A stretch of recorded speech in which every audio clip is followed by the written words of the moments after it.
Jair Bolsonaro sworn in as Brazil's next president. The former paratrooper vows to stamp out crime and corruption and reboot the economy in Latin America's biggest country. He's the first far-right leader to take power in Brazil for decades, and he's made no secret of his nostalgia for the military dictatorship which ruled Brazil for 20 years. Hello, you're watching a special programme on France 24. We're taking you to Brazil, where right-wing nationalist Jair Bolsonaro has been sworn in as the country's new president before lawmakers in Congress. The former army captain and long-term politician swept to power in October on a wave of public anger about government corruption. His past comments about women, gays and minorities have alarmed many, as has his stance on the environment and his nostalgia for Brazil's military dictatorship. Today, he promised once again to stamp out crime and corruption and revamp the ailing economy. Take a listen.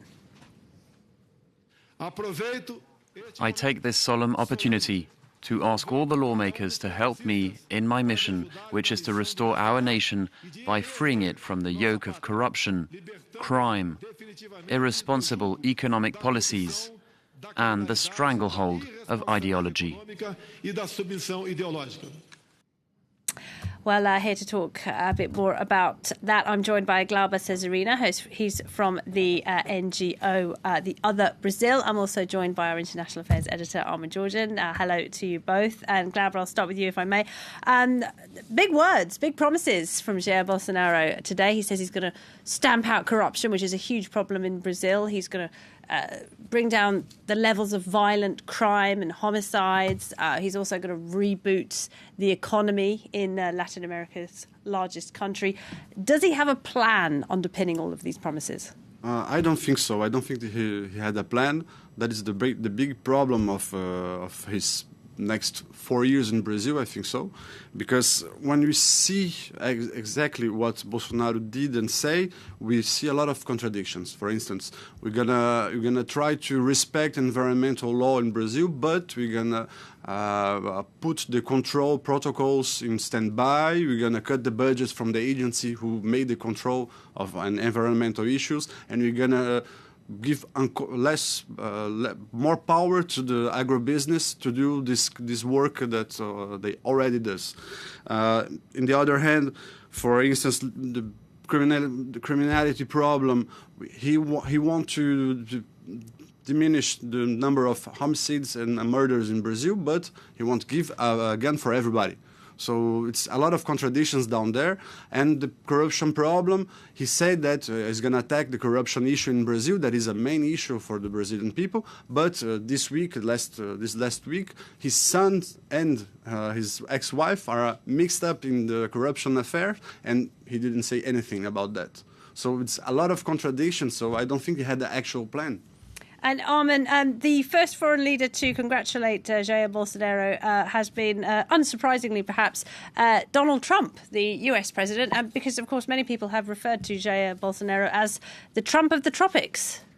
Yeah, he was congratulated as giving a great inauguration speech. I haven't seen the original Trump tweet. This is just from Agence France Presse, which is coming up on my Twitter feed. I'm also seeing a photo of Bolsonaro and Benjamin Netanyahu embracing just before that ceremony. So it does give you a pretty clear sort of visual illustration again of the kind of alliances that we're going to see going forward. There were, of course, contacts during the campaign between the two families, between Bolsonaro and Trump's family, and there was that meeting between Bolsonaro and John Bolton, the U.S. National Security Advisor, when Bolsonaro was still president-elect. And at that point, Bolton said that they were going to look forward to a dynamic partnership, but that will obviously come under a lot of strain because of the trade issues, the fact that despite Trump's nice words today, he's actually lashed lashed out at Brazil in the last few months because of issues of tariffs. The US and Brazil, they've been at loggerheads over ethanol, steel, all kinds of things. And given the very different economic contexts in the two countries, it's very hard to see whether either leader can actually cut the other any slack when it comes to slashing trade barriers.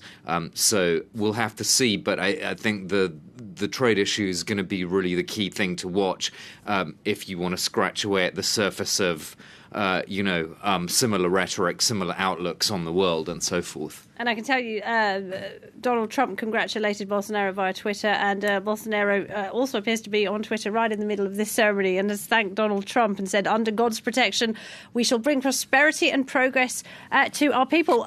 But Glauber, just like Donald Trump, Jair Bolsonaro is someone who people either love or despise, and that really does seem to be the case in Brazil right now. He has his adoring fans, doesn't he? We can see some of them have turned out for this inauguration ceremony. But a lot of people are worried that he wants to return to the past, that he wants to return to authoritarianism, that he wants to roll back rights for minorities. Are those fears justified? I think so. I would like to remember that we in the NGO Other Brazil, we signed today a tribune in the Liberación, the newspaper, with Amnesty International and ACT UP and others, Emmaüs International, to say that we are afraid of what Bolsonaro is going to make this year about minorities, about right of defenders of rights in Brazil. And we saw already about in his discourse and his speeches all the time that he wants to make Brazil unified, but this unification of Brazil is based on one kind of identity, a heterosexual identity, male, white, and Christian. So the other kind of people who lives in Brazil are going to put where? What we're going to do with them? Where do they fit into that? Where do they fit into that? That is the main problem. And we saw that it's not only Bolsonaro, but also a lot of people who gravitate among his court in Brazil, because we start to see attacks from the police in camps in Brazil, in autochthon people, or origins people in Brazil, the Indians in Brazil are attacked by the police just after the result of the election. We're going to see a kind of Pandora box that was open, and all the authoritarian sectors in society in Brazil are free to do what they want. And so you think his rhetoric, just as an accusation that is often levelled at Donald Trump, his rhetoric is fueling violence, is fueling prejudice, even though he himself said a short while ago he intends to rule without discrimination. Yeah, but I don't think how he's going to make that possible, because he said all the time, in this speech about 30 minutes, 1 hour, he said that exactly like that. I'm gonna respect all the identities on all religions, especially the Christian ones, because we have a Christian tradition.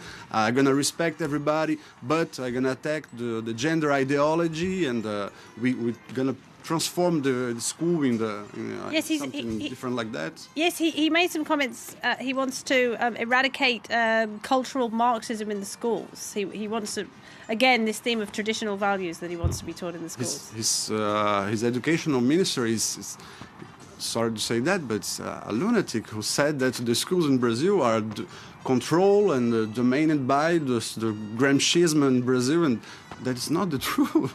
It's a rewriting of history that his own educational minister said that, and used that to put in place educational politics that are worse than we have already. Brazil is not well placed in the PISA international rankings for education. Absolutely. Okay. All right. Let's hold that thought for a moment. Let's cross to Brasilia, where this inauguration ceremony is currently underway. Lucinda Elliott is there. Lucinda, what is happening right now?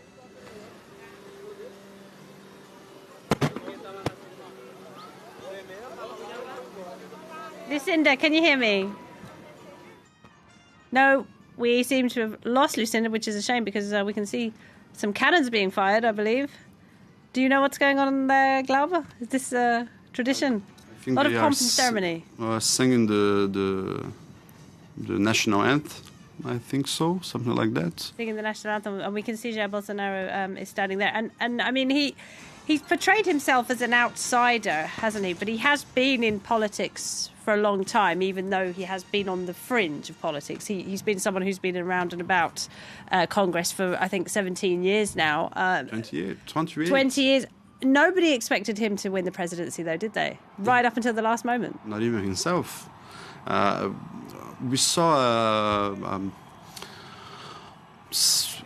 a politician, I don't know who exactly, but told that he had a conversation with Bolsonaro a few months before the campaign, for the presidential campaign, and Bolsonaro said, I know that I don't have any chance to win, but I'm old, I'm 28 years in the lower house, so I can retire myself. My kids are also deputies in the parliament, so I can try this election and probably not win, and after that I pick my retirement and I go home. Not even him believed that he want to win this election until very familiar 1 month again, isn't it? And we can see he is just walking down the red carpet there, accompanied by a guard, and we see that he's inspecting the troops there, I imagine, because he will be off to the presidential palace where there will be an official kind of handing over of power, won't there, with the previous leader, Michel Temer, who is, of course, stepping down. So a lot of pomp and ceremony. Huge crowds in Brasilia today. I think we can get Lucinda back for us now. Lucinda, can you hear me? Lucinda Elliott is in Brasilia. Perhaps she cannot hear us over the trumpets of the marching band. I'm not sure. Lucinda, can you hear me? Yes, I can. It's been a hell of a long ceremony. Good to hear you, Lucinda. Just talk us through what's happening right now. So right now we've just had a gun salute going off. We also have an enormous red carpet to welcome Bolsonaro and obviously the outgoing President Michel Temer, who arrived in plenty of time.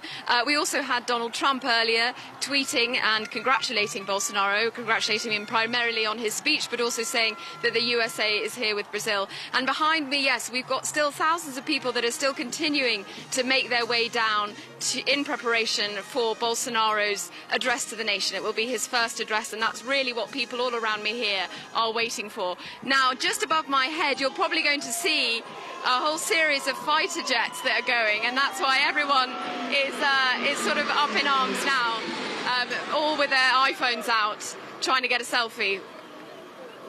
Certainly hear those jet planes flying overhead.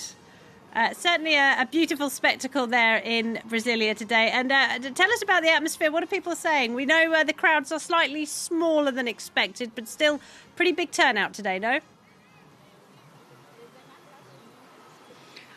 For New Year's Day, I think it's a particularly big turnout, considering a lot of people were revelling right into the early hours yesterday. And really, it's a majority are his supporters, his hardline supporters, everyone sort of brandishing the Brazilian flag that he's sort of come to be a sort of a symbol. A lot of them selling all sorts of paraphernalia like ahead of the event, wearing T-shirts. But no, it really is a supporters event. Security here is extremely tight. We've got police and the military sort of patrolling the whole area. A lot of items today have been completely restricted, including the likes of prams and umbrellas and rucksacks. But it really is a sort of a continuation, it feels, of New Year's Eve festivities going right into New Year's Day. All right, Lucinda there in Brasilia, thank you very much indeed. And then we can see Jair Bolsonaro there in front of that guard there. We're waiting for the outgoing president, Michel Temer, who will be handing over power in some sort of ceremony. And as we've been saying, I don't know how he managed to tweet during all of this. That must have been pretty difficult with the whole country's eyes watching him. We've got a lot of foreign leaders in town today. The Israeli Prime Minister Benjamin Netanyahu, the Bolivian leader Evo Morales, and for the United States, Donald Trump didn't make it in person, but he did send his Secretary of State, Mike Pompeo. And I want to talk a bit about relations with other countries in the region, Armin, if you will, because those relations are likely to change quite substantially, aren't they? Well, I suppose that, there's already been a change in tone if you listen to what Bolsonaro's advisors have said to the media. We don't care if people like us or not. I think that was in response to an Argentinian journalist, actually. So it feels like it could be the end of what's known as rainbow diplomacy, a kind of consensual diplomacy. On some issues, we could see Bolsonaro stepping out of the mainstream, even the centre-right mainstream, stepping out of policies that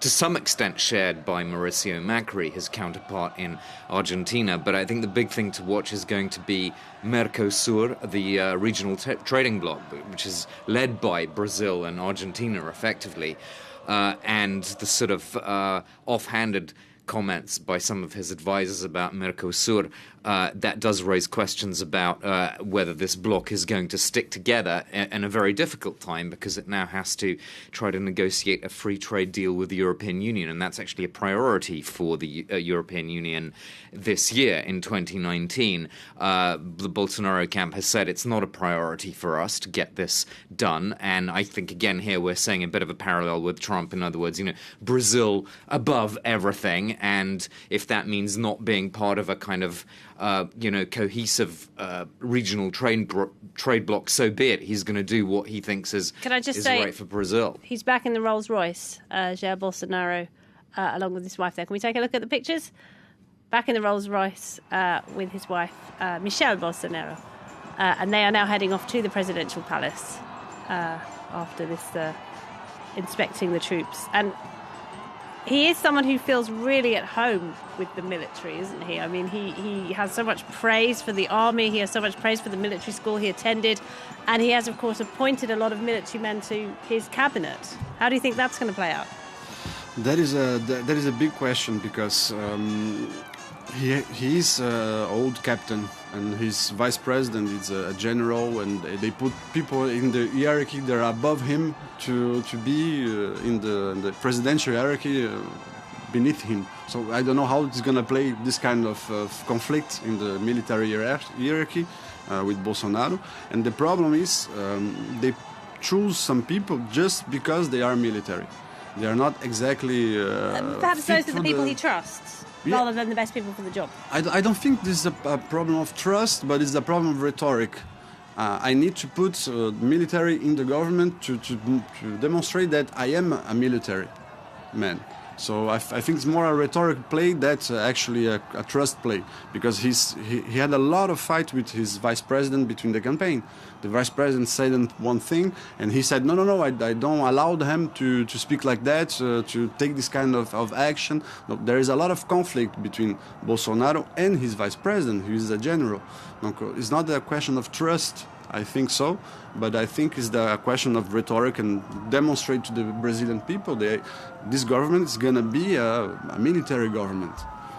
Well, of course, rhetoric is one thing, but there's institutions as well, of course, that are supposed to stop, for example, a court that can make sure that a policeman who commits a murder doesn't just not go to jail because Bolsonaro doesn't want him to go to jail. So how do you see that playing out, the checks and balances, particularly the court system, if a soldier or policeman, shoots an unarmed civilian? How do you think that's going to go?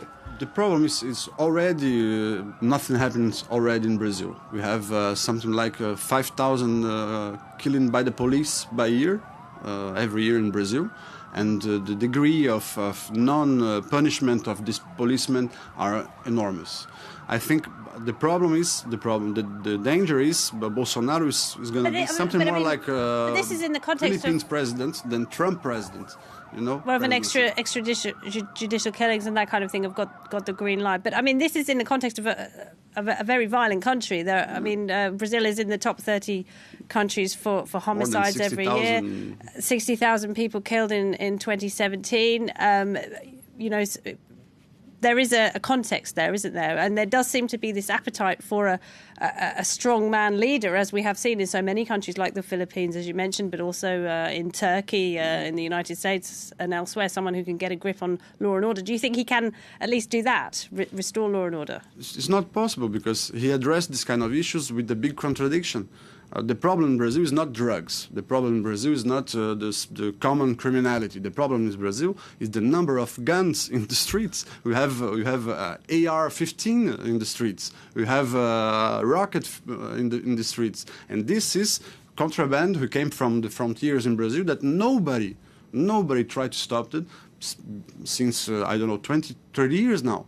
We have an increase in guns in Brazil, not controlled, and he won't address this issue.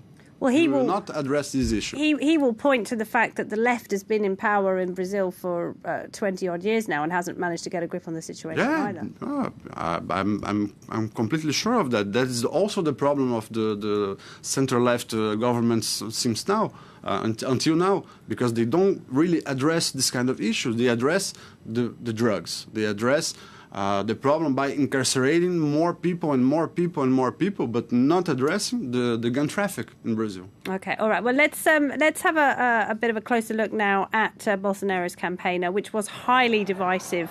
A country where, as we've been talking about, poverty, crime and inequality are rife. Catherine Osborne has this report. The election of Jair Bolsonaro caused conflict inside many Brazilian families. 26-year-old Gabriel Cassar is angry with his uncles and grandparents. It started with a social media post in which the leftist journalist gave reasons not to vote for the far-right candidate. Here is the post that caused the disagreement. I said, "No, uncle, it's a lie. You should check your information." Gabriel comes from a middle-class military family, and his grandmother was so angry she stopped paying for his health insurance. He did not expect that kind of revenge. I cannot remember any time in a previous election when there was such great hatred. This time, it was not only, "I do not agree with you," but "I cannot stand your existence." This time, it's not an opposition of classes, but of values. In 30 years of democratic elections, Brazilian society has never been so polarized. A short presidential campaign of unprecedented verbal and physical violence heightened tensions between friends and colleagues. After the president's inauguration, this group of restaurant workers is planning a pro versus anti-Bolsonaro football match.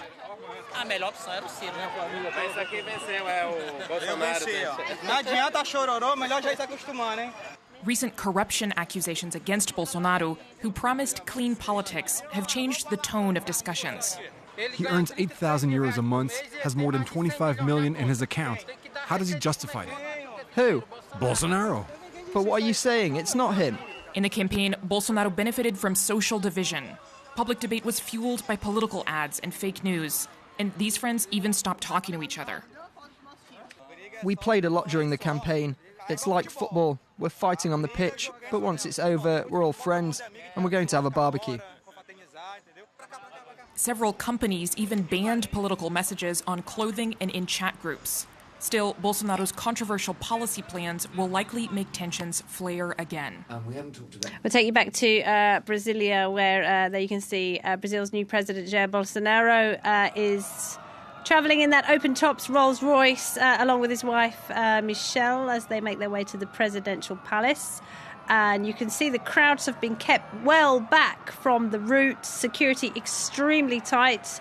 We know there have been anti-aircraft missiles, all of this kind of thing. They've really got the big guns out across the capital city, Brasilia, to really keep the event safe. And you can see the crowds now. We were just talking, Glauber Cesarino, you were telling us how this is different to when Lula was inaugurated back in 2003, because back then the crowds were out shaking hands with him, and it was kind of a lot more closer to the people, wasn't it? Yes, there is one thing. There was a lot of people, much more than we see that, and the people are at the time around him, around the Rolls Royce, and it was a beautiful scene, to see. The idea of hope was present in the day. There is not the same thing there. We see something like a revenge, a revenge from some kind of people in Brazil that now are in control, and we listen to that when we talk to the people. Now it's our time. Now it's our time. You're gonna see. We're gonna change the country. You're gonna make the country like we need to do. He's threatened to throw people out of the country, hasn't he? Yeah, he said that after his election. Between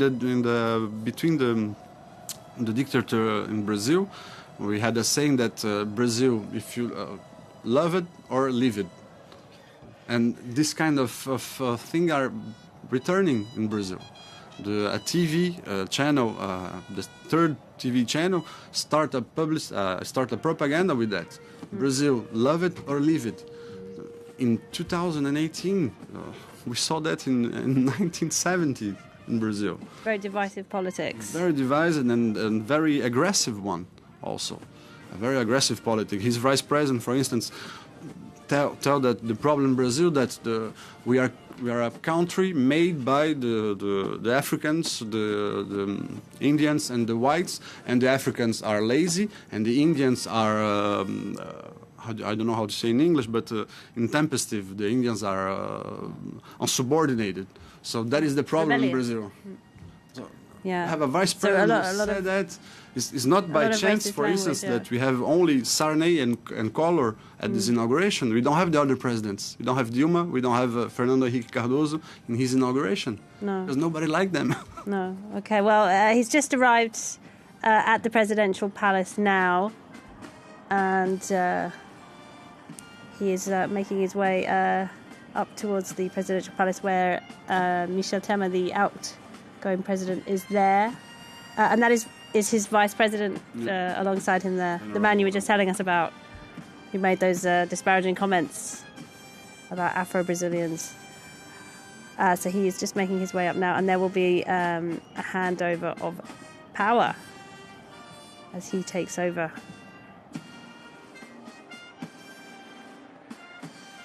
So this is a traditional format that always happens with the inauguration. And of course, Lula da Silva will be watching all of this in prison. From his prison cell, which is extraordinary in itself.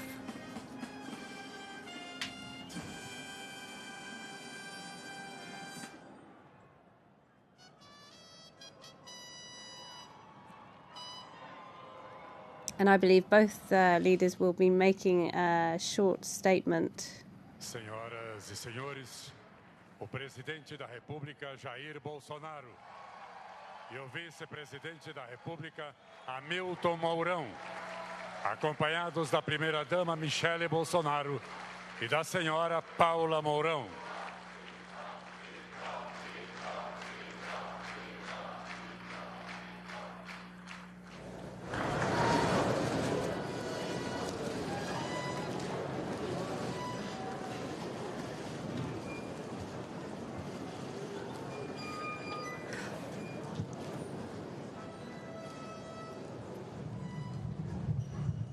And there we can see Michel Temer walking along wearing the presidential sash that he will physically hand over to Jair Bolsonaro, as is the tradition.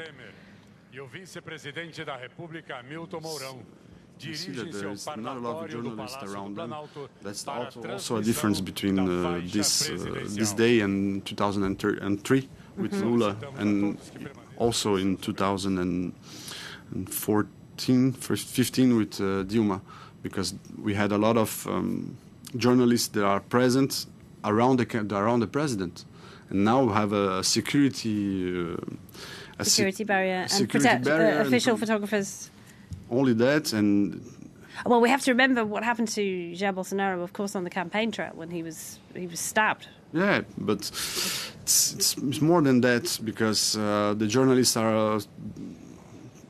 They start the day at 7 a.m. in Brazil to wait about 6 hours to came to the palace to cover the ceremony. Can't get anywhere near him. It's with no food, no water. It's incredible. The testimonies of some journalists in the social networks are incredible. We have no food, we have no bathroom. We are waiting 6 hours. We have one chair for 100 journalists.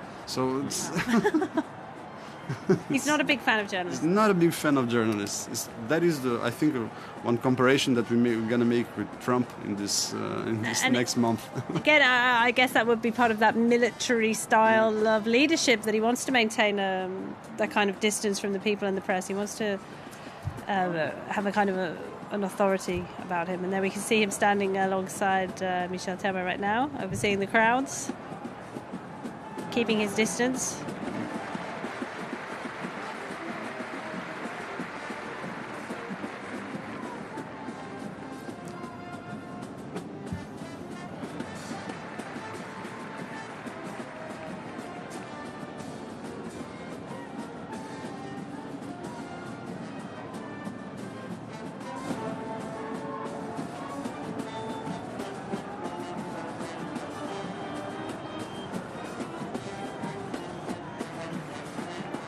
There's certainly a festive atmosphere on this 1st of January, isn't it? And we're waiting for them to make a statement before Michel Temer leaves power and Jair Bolsonaro takes over.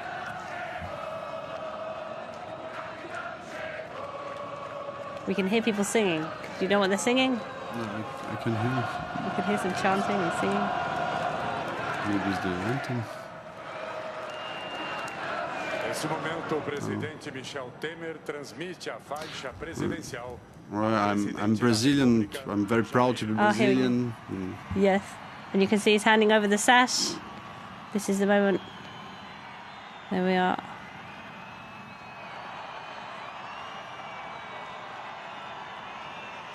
He is now officially the president of Brazil, Jair Bolsonaro.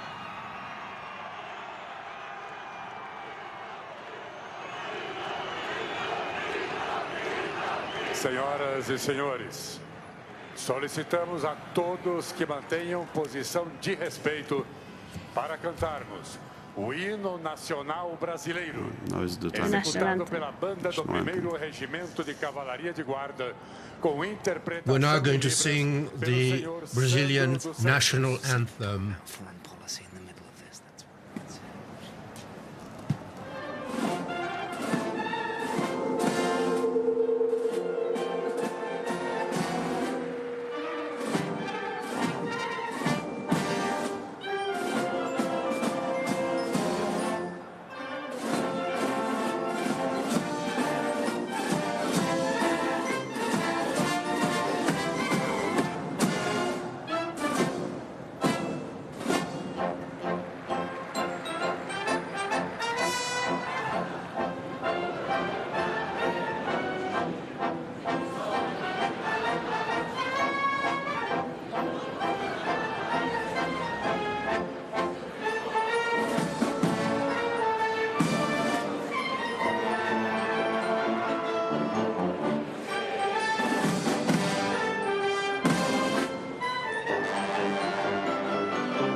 presidente da República, Jair Bolsonaro, e o vice-presidente da República, Hamilton Mourão, despedem-se do presidente Michel Temer.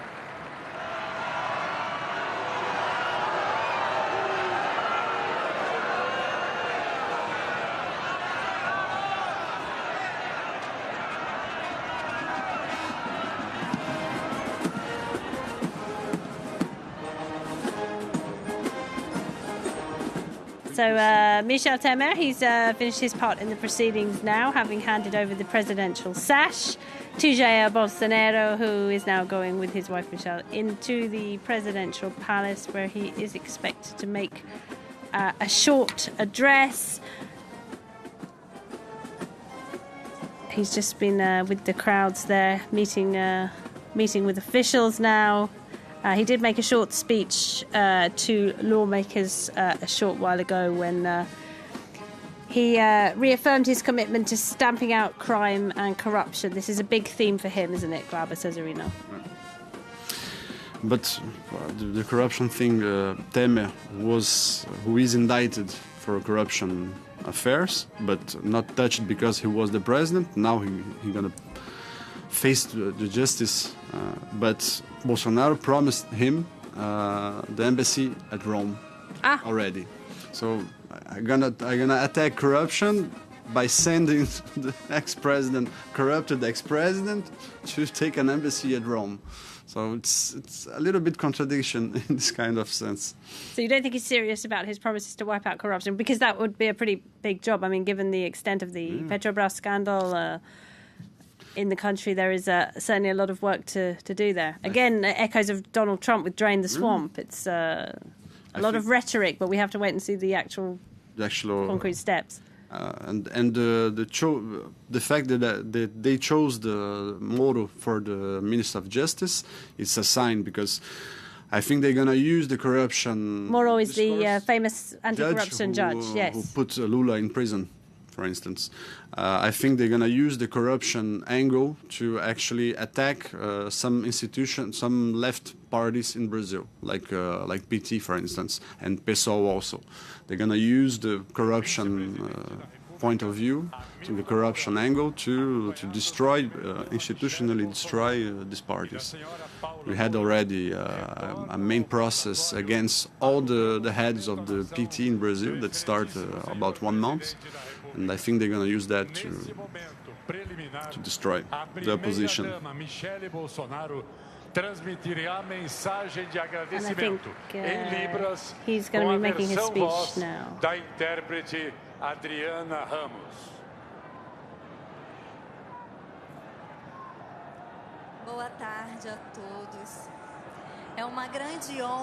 Good day to everybody.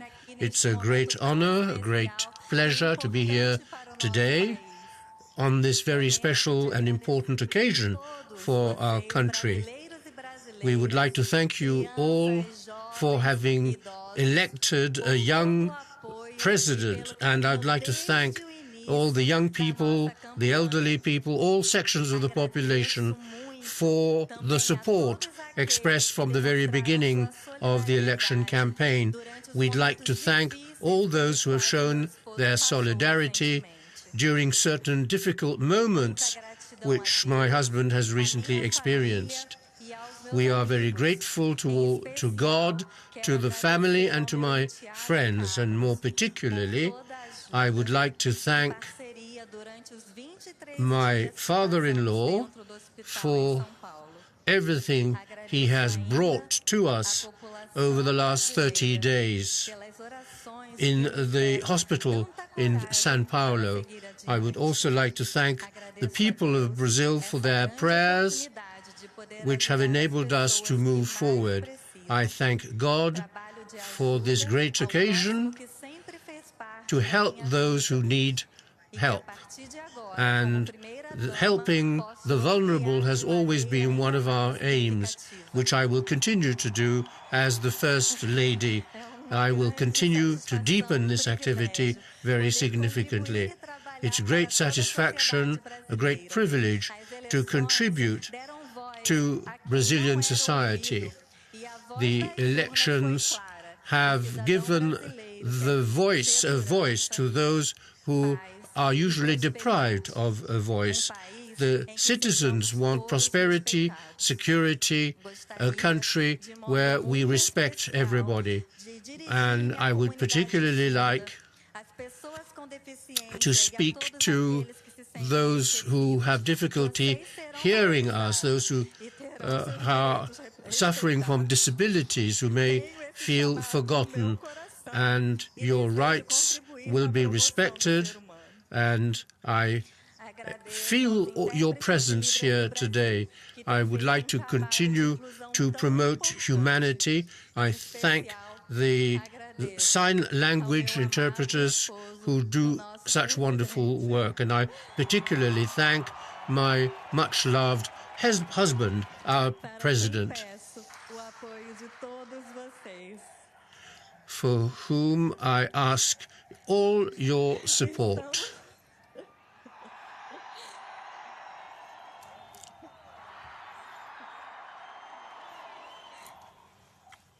Continuando.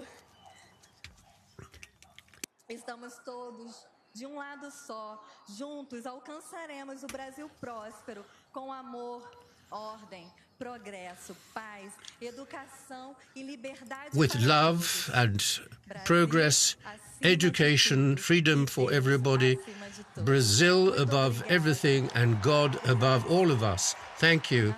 Could God bless you all.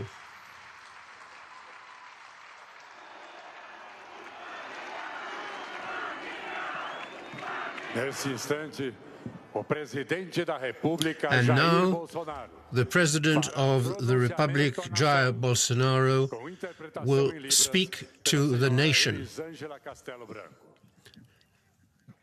And Mrs. Castelo Branco will translate his speech in sign language. General, my wife, this moment is a priceless moment. I have served my country as leader of the executive, head of the executive, and now I'm going to serve the country as head of state. This is possible only because God has preserved my life. And you have believed in me. Together, we will be able to enable Brazil to occupy its eminent position in the world and increase the prosperity of our people. It's with humility and honor that I accept this mandate as President of Brazil.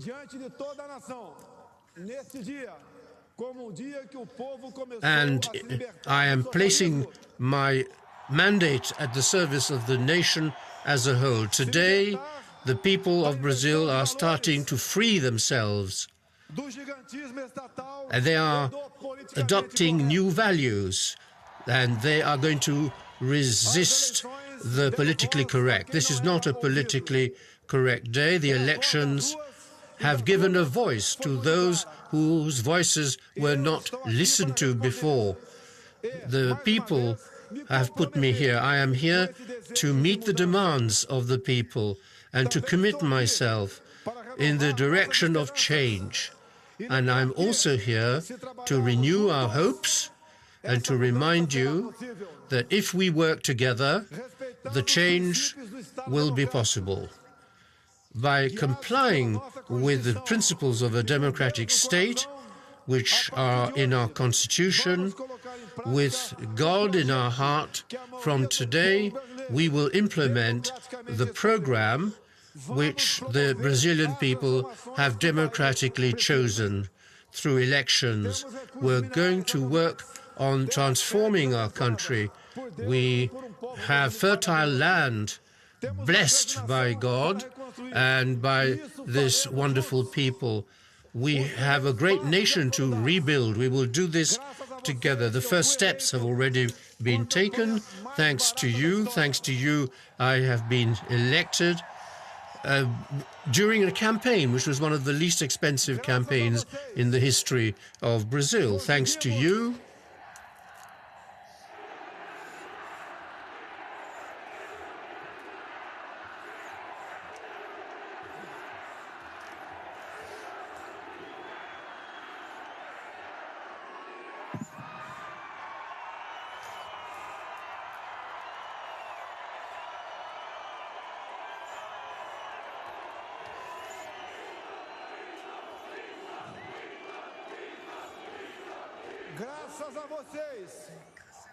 Thanks to you, we have managed to organize, to set up a new government made up of ministers, technicians who are highly competent and capable of transforming Brazil. Many challenges lie ahead of us.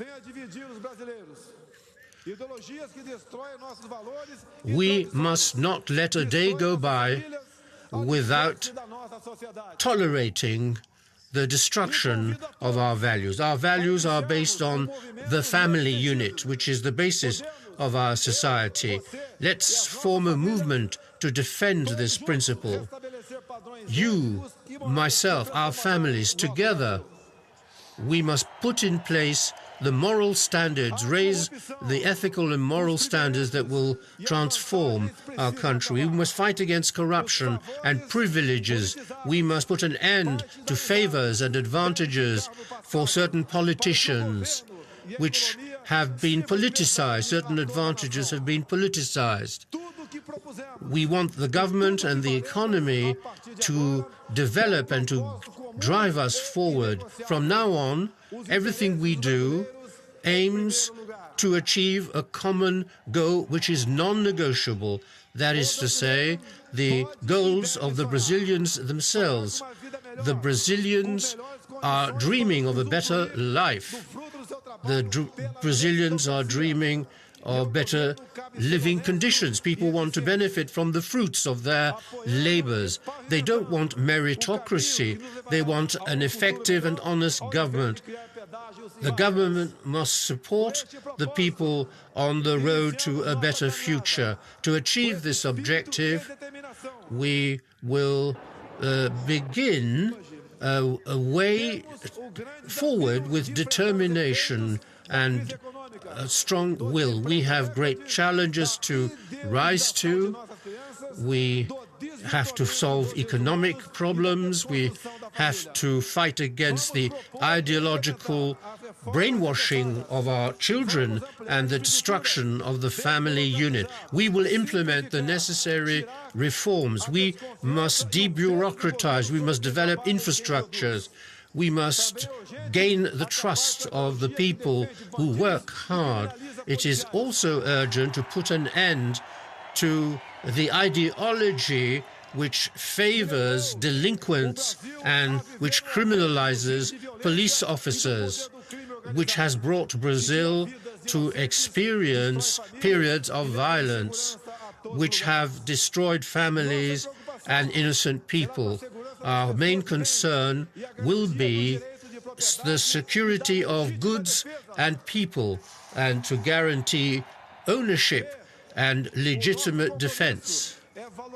Our commitment consists of focusing and supporting on the work of all. For the first time, Brazil will give priority to education, to basic education, and which will lay the foundations for the future. We must follow the example of good nations that set a good example through education and have achieved prosperity through education.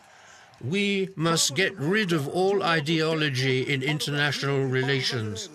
Let's seek a new period for Brazil and Brazilians. For a long time, our country was governed in response to the interests of political parties, not of the Brazilian people. We know the great responsibilities that we have. We will live up to that responsibility, but we know in which direction we want to go, and we know that we can count on the support of the Brazilian people. Our goal will be to turn Brazil into a safe and prosperous nation for all the citizens. You can count on my entire self-service, of my entire devotion to my nation. I thank God for letting me live for this day. Thank you for your support. at a time when my health was in trouble, was in difficulties. I asked God to give me the wisdom that I need to lead my nation. God bless our great nation. Brazil above all, God above all of us.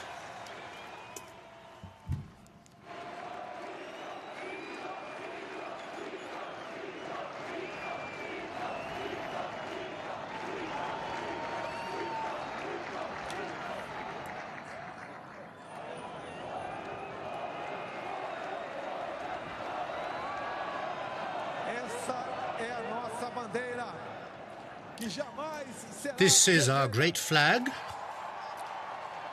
which will never be a red flag.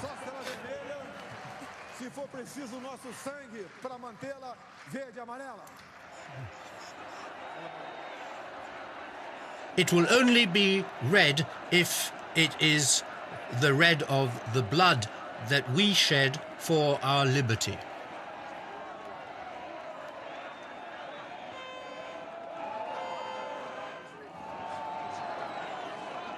Em seguida, o presidente da República, Jair Bolsonaro, e o vice-presidente da República, Hamilton Mourão, recebem no Salão Leste do Palácio do Planalto os cumprimentos dos chefes e vice-chefes de Estado e de Governo, dos ministros de Relações Exteriores e dos secretários-gerais de organismos internacionais e seus cônjuges aqui presentes.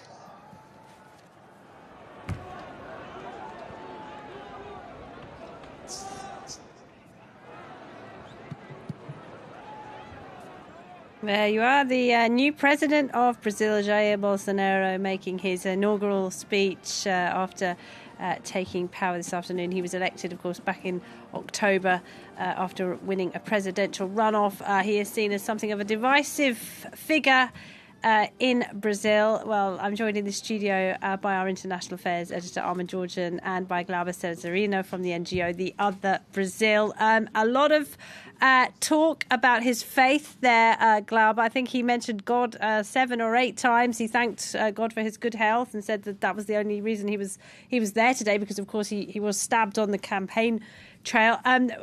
Was there anything surprising in that speech for you? Surprising, no, because everything he said is exactly who he is. Sorry, the problem is it's make me scared.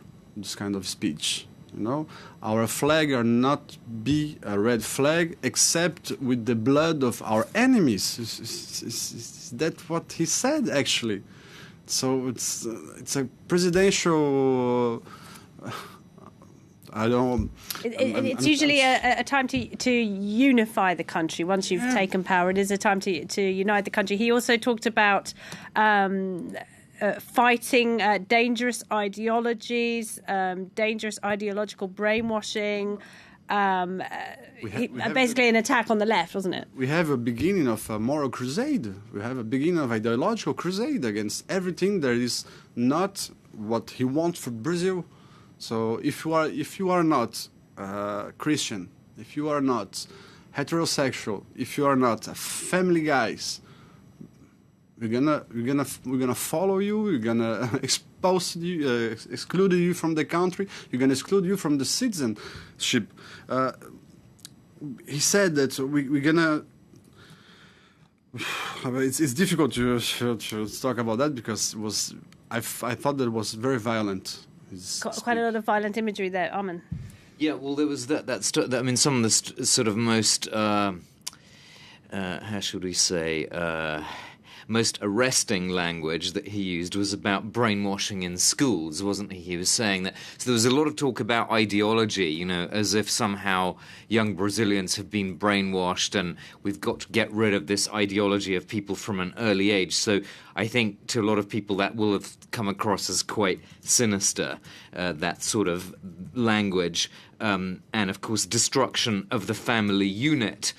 He talked about that as well. Interestingly, though, he's been married himself a few times, He's on his hasn't he? third wife, yes. Yeah, and who gave a speech as well just before him, and she was, I suppose, trying to give out a softer image, a bit like Melania Trump does, talking about kind of issues that are a little bit more sort of inclusive, like disabilities, and that's I don't know if she deliberately took a leaf out of Melania Trump's book, but in any case, she did mention rights of disabled people, but from Jair Bolsonaro himself, there was no such language. It was very strident. It was completely uncompromising, and as you said, Glaubner, the point about the flag at the end, this flag will never become red, so that very strong anti-left-wing view coming out at the end, that it will only become red with the blood of those who fought for our freedom. So again, a very, extremely sort of... very much like his campaign rail. Patriotic nationalist rhetoric, wasn't it? Absolutely. Standard. But he did get quite specific when he said that there had been policies that protect criminals and criminalise police officers, because he's made that a key policy, hasn't he? As you were telling us earlier, he will promote leniency on police officers who carry out extrajudicial killings, essentially. I think so. When we saw the governors from the states who are close to Bolsonaro, also at Rio, for instance, the elected governor, said that we're gonna use snipers to kill people in favelas and all that. His son, he is the senator from Rio, for instance, go to Israel to buy drone with capacity of shooting.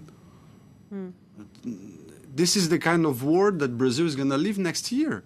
And the problem is, we start with like you said before, we start with the violence that are already too big. Too many guns. Too many guns already. 60,000 arms. That's one of the first policies he intends to bring, is to liberalise guns. Liberalise guns and give leniency to the policemen who killed people in action.